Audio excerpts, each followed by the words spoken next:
On this week's Back of the Grid, we are going to talk about Felipe Massa's bizarre legal action that he's taking against FOM. We're going to go through the controversial running of Robert Schwartzman for Ferrari this weekend at the Dutch Grand Prix at Zandvoort. We're going to talk about the Formula E grid, and we'll talk a little bit about Jenny Gao coming back to the paddock. And of course, we've got the storylines as part of our preview, and we'll, if you listen to the end, we'll get through all of your questions, or as many as we can, as many as we've got time for. Let's go.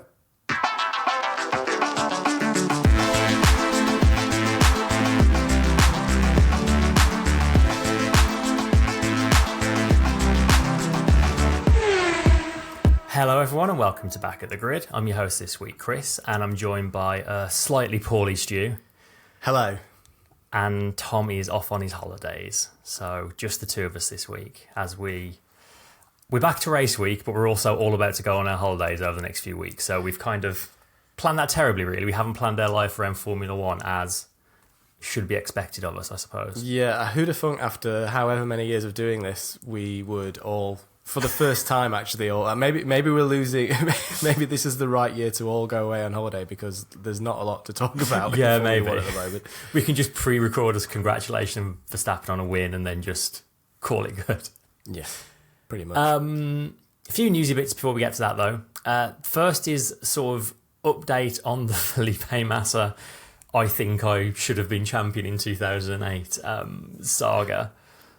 He's now... It's been quite a while since we've had an update on that saga. It has. It kind of felt like it petered out. Yeah, as we expected it to, and no, it's back. So he's reportedly taking legal action now against the FIA and FOM. He sent kind of the pre-legal action, we're going to take legal action letter to them both. The news agency Reuters have seen said letter, which apparently says that Massa is the victim of a conspiracy committed by individuals at the highest level of F1, together with the FIA and FOM, and that, simply put, Mr. Massa is the rightful 2008 Drivers' Champion, and F1 and FIA deliberately ignored the misconduct that cheats him out of the title. Mr. Massa is unable to fully quantify his losses at this stage, but estimates are they are likely to exceed tens of millions of euros. Ooh, big talk. And then my favourite part of this is that the FIA have, in response to a request for comment, acknowledged that they received correspondence from Mr. Massa. Correspondence? Just a nice letter. Just check in. It's weird. Wow. It continues to be weird that after all these years, he's now going down this route. And what has changed in the world of Felipe Massa that has led him down this path? Well, the thing that kind of kicked this back off is that Bernie Ecclestone said something in an interview that sort of pointed to people within FOM and FIA actually knowing about what happened at the Singapore Grand Prix much sooner than they let on, and that they basically swept it under the carpet. What, like before it happened, or during 2008 is the suspicion? Okay, so not in advance of it happening then, because that's quite important, I think. Yes, that is important. If they knew it was going to happen and then did nothing to stop it, then that's obviously... Yeah, Massa's essentially saying there was a period of time during 2008 when they could have done something about it, and that if they had, he would have been world champion. Now, Bernie Ecclestone has since backtracked on those comments and said he doesn't even remember saying it, I think was what I read from him, which... Strong defence. We all know what he's like. If it is true and they did know about it during 2008 and they did kind of try and sweep it under the carpet, that's obviously terrible and probably should be looked at. However, I don't know if that is why Felipe Massa didn't win the 2008 World Championship. Yeah. Let's have a look at Felipe Massa's results during the 2008. I mean, the 2008 Singapore Grand Prix, which is the Crashgate one that this relates to, is also the race where he drove out of the pit lane with his fuel hose still attached. Yeah. So I can already think of one thing that season that cost him more than the couple of points he would have needed to be world champion. Great Britain, he finished 13th. That's what I was about to point out. If he hadn't spent the entire British Grand Prix spinning in the barrier, while, I remember while his title rival just like gave everyone a lesson in wet weather driving. Maybe he'd have been world Massa champion. Was doing pirouettes the entire time. Hungarian Grand Prix finished 17th.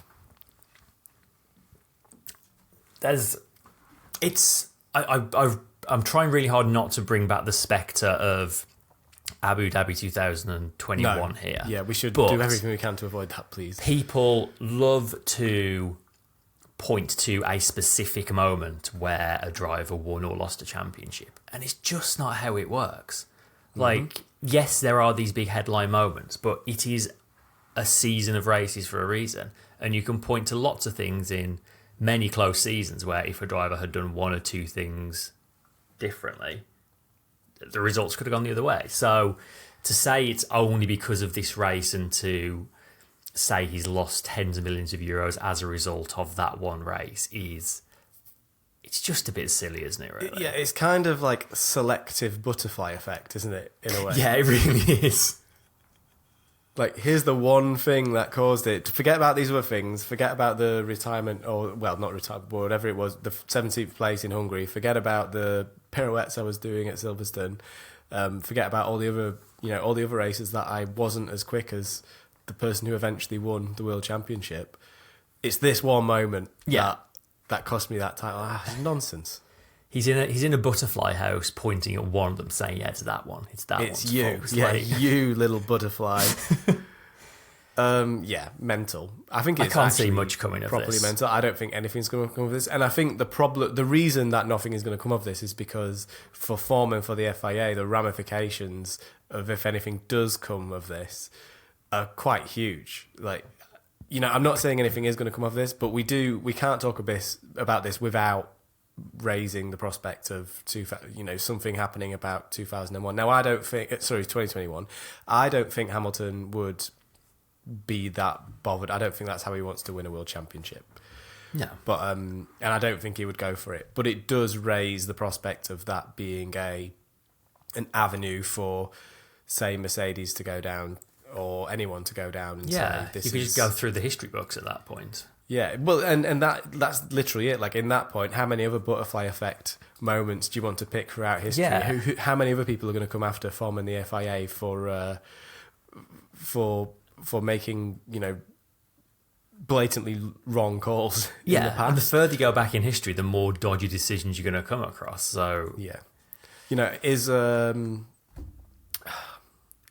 Prost going to go after the FIA for not disqualifying Senna? Yeah, exactly. Like, for various reasons over the course of their rivalry. Like, it's just, where does it end? I don't think this is going anywhere. I think it's fun to talk about, but I think I think it is fueled by. It seems desperate from Felipe Massa. Maybe Felipe Massa's just trying to get back in the limelight. I don't know. Like, it almost feels like some lawyers have read these comments from Bernie Ecclestone and been like, "Oh, I know how I can make a bit of cash here. We'll go and tell Massa he's got a chance of, And I don't think Massa's asking for the championship to be overturned. Ultimately, he's just asking for the tens of millions of euros in, bonuses and earnings and whatever he would have got had he been world champion. But even so, it's just impossible to prove, isn't it? Yeah, and as well, even then, likely to exceed tens of millions of euros. Bit vague, isn't it? It's very, very vague. Like, they're very, very difficult things to. I mean, it is possible to quantify to an extent this stuff. So you can look at the success of Lewis Hamilton over the course of the last however many years since 2008, and that can be I guess a bit of a yardstick for you as a measurement. So sponsorship money and things like that. There is a lot to be won, but it's not like Felipe Massa just stopped being a Formula One driver in 2008 either. He's still had a very, very good career, full of sponsorship and full of, well-paid contracts for Ferrari after that. So, I think you're right. I think it is lawyers sort of trying to make a buck, isn't it? And he's kind of being convinced somehow that that he can win this. And yeah, I don't. No, it's just never happening. It's not going to go anywhere. This. No, definitely not. Moving on, we're getting a first young driver to run in FP1 this weekend, which is Robert Schwartzman, who's going to be driving for Ferrari for a third time. He did both their appearances last season because the rule is still in place that every F1 team has to run a young driver in at least 2 FP1 sessions. Interestingly, Ferrari said they just asked Carlos Sainz which race he wanted to give up his FP1, and this was the one that Carlos Sainz picked. It's a little bit tricky for teams this year because obviously they always are going to want to do these in the back half of the season. But when you look down the list, we've got there's Zandvoort and then Monza, which they could potentially run them at. But then Singapore, it's a flyaway street race. They're never going to run a young driver there. Japanese Grand Prix, are they really going to fly young drivers all the way out there? Maybe Liam Lawson, actually, because he's already there doing Super Formula. So maybe we'll see Liam Lawson turn up for Red Bull and or Alfa Tauri in Japan. Then we've got Qatar, which I think is a sprint weekend. Mexico as well, I believe, is a sprint weekend. And obviously there's Vegas, which is a brand new street circuit. So the options start, I imagine FP1 in... Definitely in Abu Dhabi is going to be almost entirely young drivers, I think. Yeah. Could be hilarious. I think there's not much left to fight for. And then, is Mexico a sprint weekend? No, Brazil's another sprint race, isn't it, this year? Mexico isn't. So maybe Mexico we'll see a bunch. Another interesting thing around all this is, you may remember last season, Alfa Romeo sort of exploited, I guess what you call a little bit of a loophole, in that Guan Yu Zhou counted as one of their young drivers when he drove in FP1 in Bahrain because he'd, fit the bill for what a young driver is described as in the rules. And they actually haven't closed that loophole. So McLaren, Williams and AlphaTauri have already all ticked one of their young driver boxes in FP1 in Bahrain, which is quite funny. That's good. Great. Nice one. Again, it's not like... I remember we've been talking about F2 drivers recently. The queue is not quite as packed as it has been in recent years, so... Unless it's always nice to see. Unless you're Red Bull, then there's plenty of people queuing up, waiting to snaffle up Sergio Perez's drive. But lots of people queuing up, wondering why Ricciardo's coming back. They're like, "Come on, man, we're right here."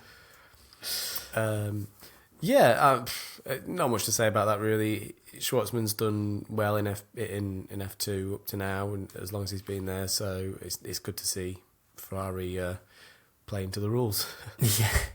And Schwartzman was one of those, you ever again get those F2 drivers that do really well and then F1 just never works out for them, but he's been having a pretty solid time in WEC since and various other things, so yeah, cool. Decent driver.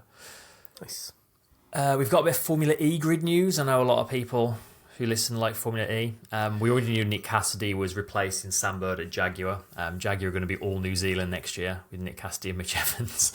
Interesting. But as rumoured for a while, Sam Bird has now officially joined McLaren alongside Jake Hughes, which is really cool, actually. I think Sam Bird and McLaren feel like a good matchup, I think. It's interesting because Sam Bird was famously a Ferrari sports car driver for a long time for Assetto Corsa in World Endurance Championship.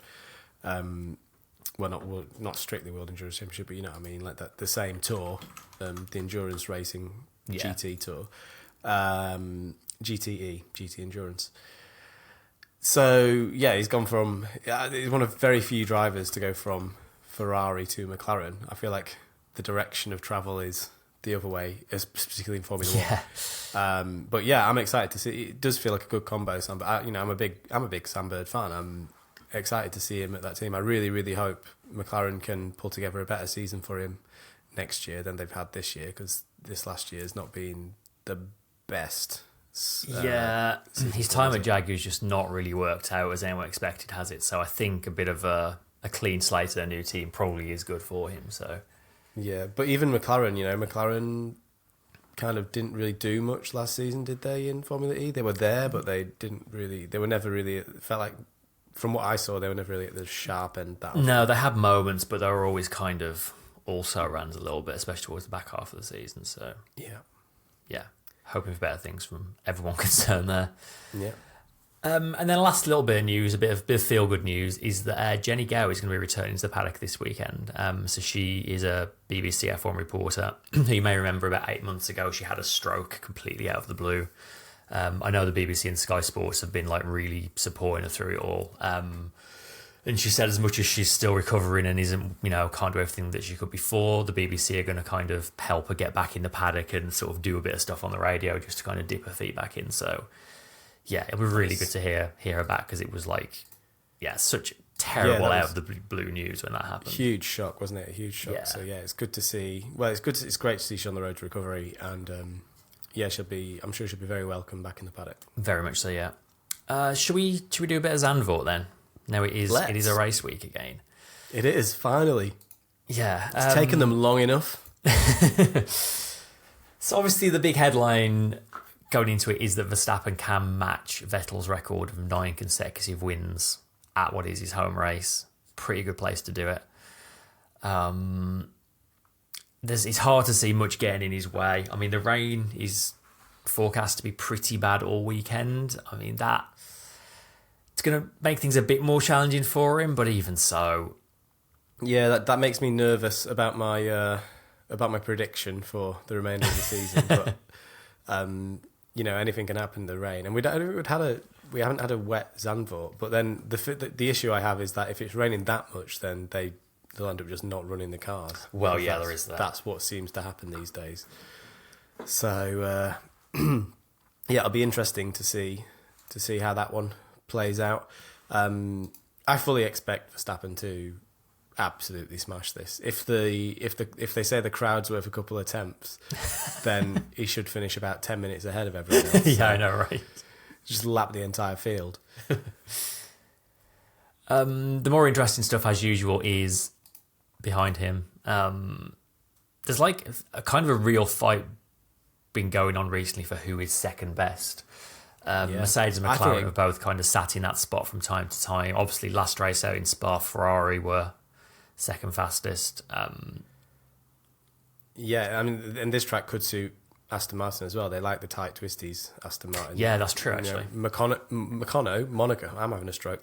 Monaco was the best chance I thought they had for a win this season so far. Yeah. And this is kind of I think it's fair to say this is a mini Monaco in a way, Certainly like through Sector 2. Actually, a lot of Sector 3 as well. Yeah, a lot of it. It's it's tight, it's twisty. There's not a lot of overtaking opportunities. So if they can get ahead, then it's definitely good. And there's the straights aren't crazy long. Although to the Red Bull that won't make a difference anyway. So it'll be interesting to see if Alonso can capitalise on what we believe to be a good car underneath him still, even though they've not been seen to be developing an awful lot. It feels like they're due sort of an uptick in performance, I think, at Aston Martin. Yeah. And then with the progression of everyone else, I think that that team who finish in second place behind the Red Bulls, assuming Perez has a decent weekend, then it could be really, really, really tight and a really, really exciting race among those 4 teams. So that's a very exciting prospect. Because Mercedes were good here last year as well. One of the few tracks they were good at last year. Yes, that's true. Yeah. I mean, it's one of those tracks that feels like it naturally kind of tightens the field anyway. Yeah. As well. What else? Who else are you looking out for this weekend? This weekend, I think Piastri and Lando Norris. I suppose we just mentioned like the other teams, but Piastri and Lando Norris. It'd be interesting to see how that sort of already now they've got a decent car, kind of developing into quite an interesting rivalry. So simmering, isn't it? Yeah, it'll be cool to see how that plays out. If they're fighting for podiums, then when's that going to turn? If they're not going to be getting many podiums across this season, or if they're not expecting many, or if they are now expecting loads, who knows? But that rivalry will spice up, and they're both right on it at the moment. So that'll be. I'm very interested to see who can win out of those two, and then I think Mercedes are slowly understanding their car. They are kind of like, given their performance last year, they are, for me, like a bit of a team to watch. If they can do well here, then, again, this could be their one chance to win a race this season. Yeah. So they'll be fighting really, really hard, I think, they'll be hoping for a really good weekend, and yeah, they'll be wanting to get some good results on the board. Is this a sprint weekend or is it a regular weekend? This is a regular weekend. Okay, that's good. So yeah, I think I'm happy about that. I want a regular. Yeah. I prefer a regular weekend of Formula One to a silly sprint race where it all just gets a bit rushed and there's not enough time to really absorb it all and enjoy the whole thing and savour it. So I also don't think a sprint race at this track would be particularly interesting either. No. Right, should we move straight on and do some predictions then? Let's hit it. Okay. Anyone's not joined us before, we do this every race weekend. We predict who is going to be fastest in Q3, who's going to win the race, the first DNF number of finishers, and a random driver's finishing position. You can take part by going to backofthegrid.com. You can sign up for free, and you can win prizes if you get 5 out of 5. So, Stu, who have you got as fastest in Q3? Who do you think? I'm already writing down Verstappen. Max Verstappen. And I'm just going to do the same for myself. You might as well write Tom's in there. It's impossible it's impossible to say anyone else other than Verstappen for the win. I assume you're doing the same. Yes, please.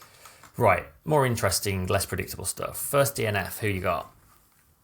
I'm going to be cruel and say Kevin Magnussen. Kevin Magnussen. I'm going to say... I'll go for Hulkenberg. I'll go for the other Haas. The faith we have in that team right now. Number of finishers, my turn to go first. I'm going to say... What was it like last year? it was only a couple last year. I'm going to go high. I'm going to go 18. I was going to go 18. How many did finish last year? It was 18 last year. Okay. I am going to say... You're ahead of me in the standings, right? I am, yes. For the first time ever. I'm going to say 19. I'm going to go 19. I'm going to go even bigger. Wait, no, 17. Ooh, he's gone the other way. Because it's tight and it's twisty and it's difficult, and if it rains, things can go wrong really quickly at this circuit. Definitely going to be 19 now for anyone who wants a free point. Yeah, and then a random driver this week is Oscar Piastri.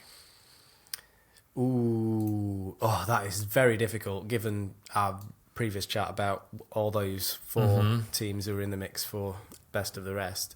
A man on an upturn in form at the moment. Yeah. I'm going to say 4th. That feels... I think that's a little high. I'm going to say 6th. Okay. Yeah, 6th. That's it. So yes, that's us. As I say, if you want to take part, backofthegrid.com, sign up for free. It's all there. And yeah, best of luck. All of which leads us straight into the inbox. Yeah, it's been a very efficient episode so far. Very efficient. It's very inbox heavy this week, so let's get into it. Yeah. Well, also, there's not a lot of news around. Keep it saying now. But stay out. Box. Hey, man. Okay, I've got the first one. This one's from Paul D. It says, "Hey, man. I know it's old news, but I've been thinking about the appetite for F1 to reduce the amount of tyres that they cart around the world for which they have a fairly uninspiring fix for.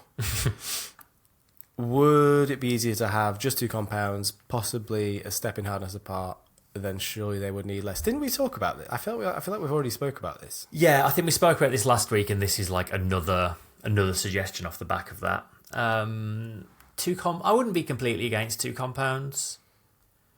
Yeah, 2 compounds works for me, I think. A lot just of races literally end up straight being... up 2 compounds and no more compounds than that. I guess you'd still have to have the range, but you'd just have a soft and a hard, or was it a prime and an option as they used to call them back in the day, and just be done with that? No, I think Paul's saying literally 2 different compounds, and you design your car around literally 2, a step in hardness. I like the step in hardness apart thing as well, because sometimes they're just too close together. Yeah. Or you'd probably need to go to like the C1 and the C4. So. Just like 2 steps in hardness apart. But still have the mandatory pit stop. Big difference. Yeah, and still, yeah. Well, that's a whole other question, isn't it? The mandatory pit stop. Maybe we don't get into the mandatory pit stop thing. But I think, yeah, further proof that there's lots of ways you could deal with the lots of tyres problem that's better than the one they tried. But yeah. I like it. I think, like, look, there's not that much difference between them. Right now, they're trying to design their cars that will work with the C1 and then the C5 and then the wet. Well, probably not designing cars to work with wet tyres, because what's the point? And the intermediate tyre. Now there is talk, if we're talking about tyres, the wet tyre, they're talking about having a special tyre that's somewhere between an intermediate and a full wet, and it's really soft, and they can run it and use it. Which again, if they can have a single wet tyre and that's your mandatory tyre during wet track situations, then I have no problem with that if it means that they're going to actually go out on track and race.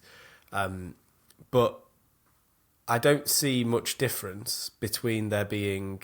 I don't see why we necessarily need all these compounds between the softest and the hardest with the C1 and the C5. So, because they're still designing their cars to work across that range of 5 tyres, right? They still need to design the car to work with the C1 and the C5.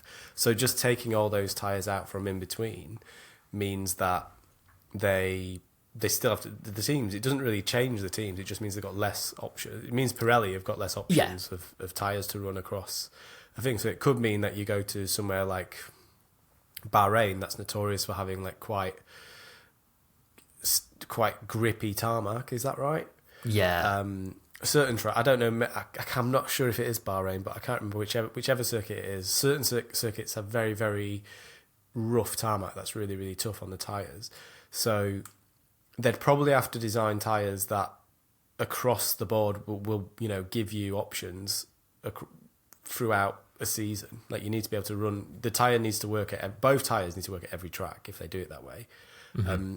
But it would take out a lot of the needless complexity, I think. And they wouldn't have to make as many tyres either. So that'd be helpful. Because the counter-argument is that would pretty much make every race, or in all likelihood, it would make most races a one-stopper. But then we've kind of got that now anyway, so it's not like that would be a huge change.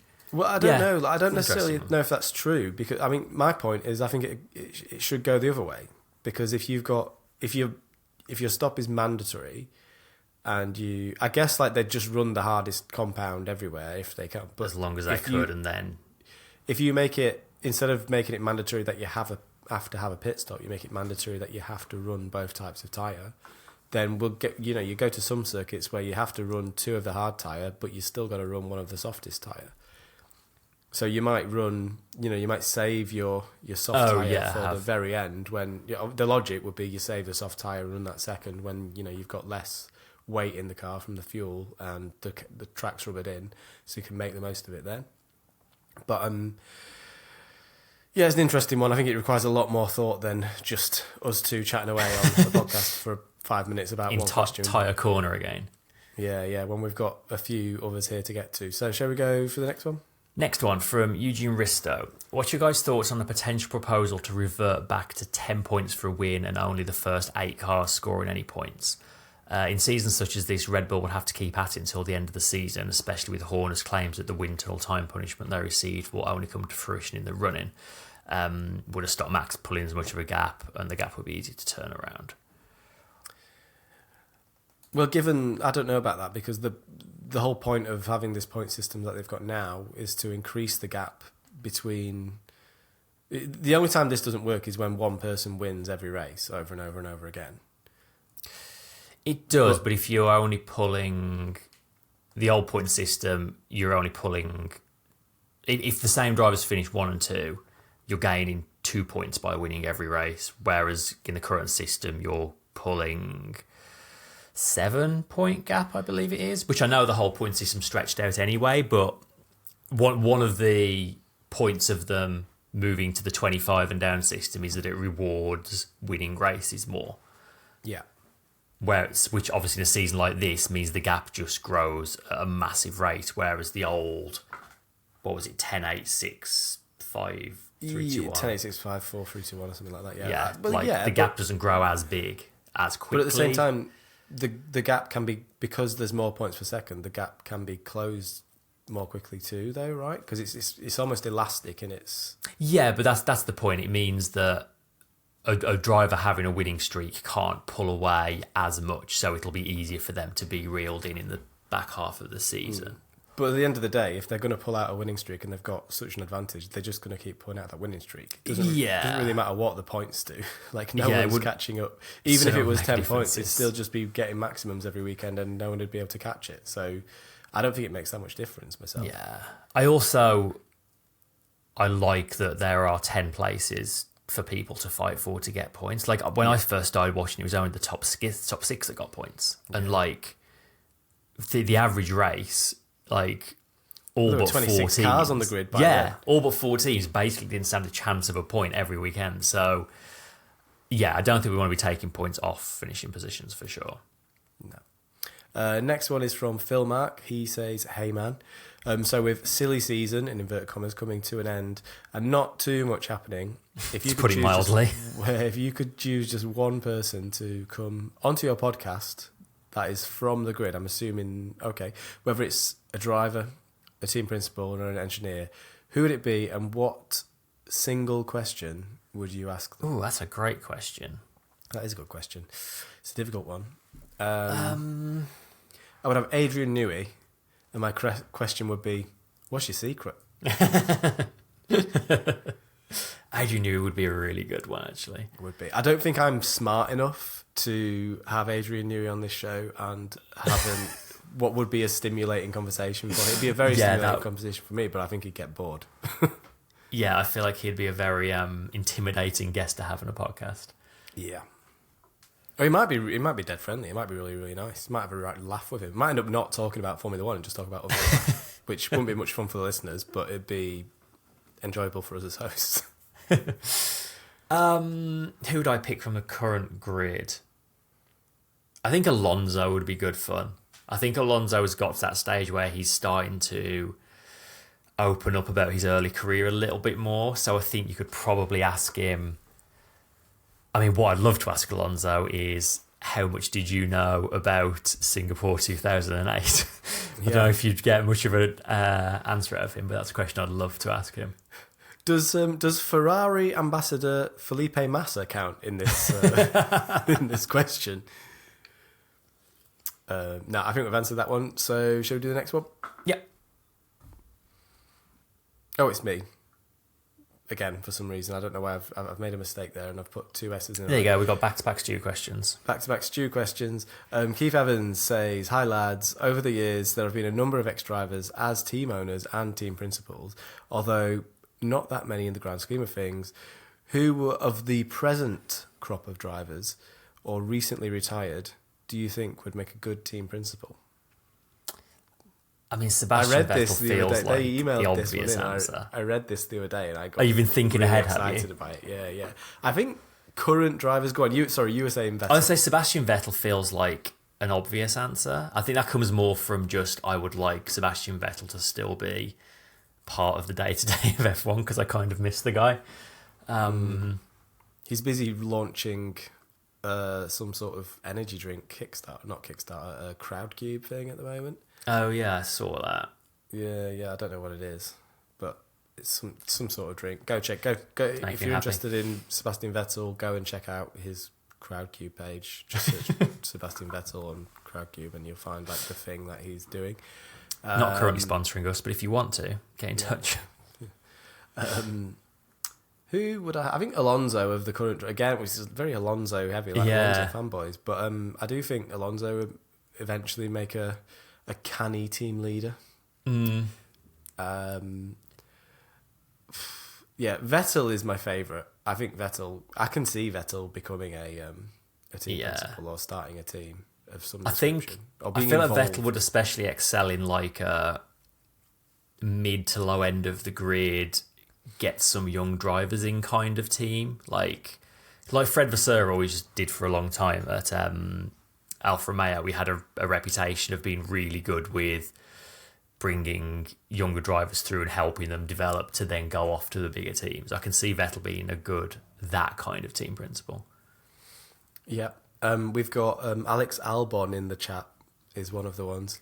Wesley thinks Alex Albon would be a good team principal. I mean, I hope for Alex Albon's sake it's a long time before he's in a position to be thinking about his next job, but I can see where that's coming from. Yeah. Okay, next one. Next one from Kazaponja, I believe that is, from YouTube, actually. Thank you for leaving a YouTube comment. Do you think Hülkenberg will ever get a chance of getting a seat in a top team? Do you think if he was given a chance in a top car, he'd be capable of competing for a championship? I think that ship has sailed now. I don't think... I think if you were to put him in a Red Bull against Max Verstappen, he ain't beating Max Verstappen. You put him in a Mercedes against Hamilton, he's not beating Hamilton. You put him in a McLaren against Norris or Piastri, I don't think he's beating either of those two either. I could be wrong. Like, I don't know. You're a Hülkenberg fan, Chris. What do you think? I kind of feel the same. Like, over the years, he has come close to getting some top seats. Apparently, he had talks with Ferrari in sort of, when would it have been? I think it was 2006. Before they went for Raikkonen instead, and obviously Raikkonen went on to win the 2007 championship. And then Ross Brawn has said that he was their second choice if they didn't manage to get Lewis Hamilton from McLaren. So I feel like he's been on a lot of big teams' radars, but there's always been someone slightly ahead of him in the queue a lot of times. I feel like he could... I think if he'd have been given the seat that Bottas got at the same time at Mercedes, he probably could have done a comparable job, I would say. But I also think he would have done about as good a job of a championship fight as Bottas managed, i.e. not good enough. Ultimately. Yeah, in a parallel universe, we would have been talking about Hülkenberg 2.0 instead of Bottas 2.0, 3.0, blah, blah, blah. I mean, there's a question for you. If Hülkenberg had got that seat and Hamilton hadn't, were we talking about Rosberg, the 5-time world champion now? Or would Hülkenberg have taken some championships off Rosberg in that Mercedes dominance period? That's interesting. I think that's a fairer fight. I think it would have been... I think we might have had a few years of really, really close racing between those two. Same with... But, if Bottas was against Rosberg, I think that would have been a more interesting fight to watch. Yeah, it probably would. It was... A lot of the time, it was a little bit like ethical seal clubbing for Hamilton against Bottas. So, yeah. I mean, again, parallel universe, it's not really... why we're here. So yeah, there's not much I can add to that. Last question. Yep, last one this week. Last one from Ronald Benjamin. Hey mans. My question is, after just over 6 years of Liberty Media purchasing F1, has it been that long? Wow. How do you think they've done, both commercially and for the fans? Obviously, we've seen the sports fan base grow and team values increase. We've also seen much more sponsorship of individual race aspects, i.e. Driver of the Day. He also adds, as anecdotal proof of how popular Drive to Survive is, I recently heard a new fan claim they don't watch the live shows because it ruins Drive to Survive for them, which is a thing I've also heard somebody say, which is insane to me. Yeah, I've heard that as well. I find, so on that last point, I find it strange that you would only watch the Netflix show and not experience the thrill of seeing an actual, especially 2021, I mean... I guess there's people that have avoided looking at... It's easier to do, But I'm sure there's people who avoided seeing Wrexham results for the last year because they wanted to watch the Disney Plus show to see how it panned out. Yeah, but you obviously, say avoided, I say haven't noticed. Well, yeah, that's the thing. It's a lot easier to avoid. What was it? It wasn't even Football League, was it? It was. Yeah, it's like. Well, now it's Football League. It was like the Northern Conference, was it, or something crazy? Like I don't know. It was not. It was just like a lower than the lowest professional. It was Johnston's Paint Trophy tier football. Yeah. The greatest trophy name of all time. Anyway, Liberty Media, how do you think they've done? I think, very broadly speaking, I think they've been a real positive for F1. If you look at where F1 was before they took over, in general, a massive positive. Yeah, I mean, they gave me a job. So that's good. That's a positive. I'll give them a gleaming review. They were a really good client for a long time for me. So, yeah. Certainly don't agree with everything they've done. No. The kind of the sponsorship of every little element and the AWS business and all of that all feels a bit shoehorned in. A bit forced. Yeah. There's a lot of it feels forced, but yeah, very broadly speaking, I think that been a huge positive. Yeah, I think I think the big thing is the social media presence has gone from being not just barely existent to they've turned it into one of the most watched YouTube channels in the world of YouTube. Like they have so many subscribers, each video gets so many views. The team over there do an amazing job every week of churning out more and more and more and more and more content. Whatever you think of it, it gets the views. So that's good. And yeah, just continued exposure for the sport. There was a time, I remember a time when, again, like back during the top 6 drivers getting points period, where you talk to people about Formula One and just be like, huh? Like people wouldn't really be that into Formula One. It was kind of like almost, I felt like for a lot of time it felt like a bit of a niche sport. Maybe I just not discovered, or the facility wasn't there to discover, the other Formula One fans. And I think thanks to Liberty Media now we've got much more active. I think technology in general has helped this along anyway as well. I think things like Reddit and social media in general, the groups. There was a time when there was just like a Formula One group on Facebook. The Armchair Experts group on Facebook, and that was essentially back in the day that was the Reddit of Formula One. That was the online content. Community. Yeah, that was the online community. That was the biggest one on Facebook anyway. And now just everywhere you look on social media and online, there's something Formula One related for you to soak up, for better or for worse. Not everyone is sort of. Not every fan conducts themselves in the most social way for social media, but I think overall, I think it is like a much more talked about sport and a much more. It's very much in the zeitgeist now, where back in the day, when we started doing this, it wasn't. And I think the growth of our podcast as well, as Formula One has grown, it's helped us grow just because more and more people are into it, and the osmosis of there being more fans just bleeds into all the content creators' content. So that's really good as well. We felt the Drive to Survive effect for sure. Yeah, massively. Yeah. So yeah, I think they've done a brilliant job in terms of getting more fans in, getting people talking about F1. But I think definitely some of the changes that have come about to the sport itself, and some of the sort of aspects where maybe there's sometimes a little bit too much focus on the show and not enough focus on the pure racing. And obviously as a sport, it's always been quite lethargic in terms of making changes for the better. And often when they're given an opportunity to make changes for the better, they instead do something with quali, which is not really what you want. So still work to do, but definitely 6 years into their ownership, I think it is in a better place than when they found it. Overall. Looking at the valuations, it's been a pretty solid investment for them as well. You'd have to say. Oh yeah. Well, I mean, it's what they do, isn't it? They come to sports. Yeah. They come to they go places and they make them more desirable, make them better, and Formula One's a huge example of that for them. So fair play to them. Yeah, absolutely. And that is about everything this week, I think, isn't it?